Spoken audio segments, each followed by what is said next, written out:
জুমার নামাজে সালাম ফিরানোর লগে লগে দেখবেন যেন জেলখানা থেকে বাইরে এসে থাকতে মন চাচ্ছে না মসজিদে। আপনার ঠিক কিনা বলেন না? আপনাদের মসজিদ আছে না এখানে?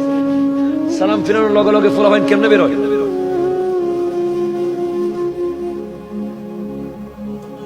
বুলেটের মতো বের হয়েছে। কেন রে ভাই? কেন? ইমাম সাহেব যদি একটু ওয়াজ 10 মিনিট বাড়াই করলেন, ফুটবল খেলা 90 মিনিট দেখলেন, এরপর আবার এক্সট্রা টাইম।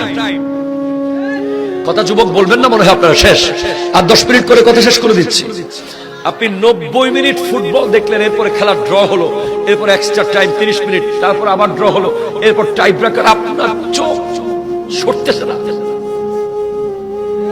মনে হচ্ছে আপনি স্ট্রোক করবেন, এখন হার্ট অ্যাটাক হয়ে যাবে। আর জুমার নামাজে যদি খতিব সাহেব 5 মিনিট বেশি ওয়াজ করে, মনে হচ্ছে আপনি ঘড়িটাকে খেয়ে ফেলবেন এখন।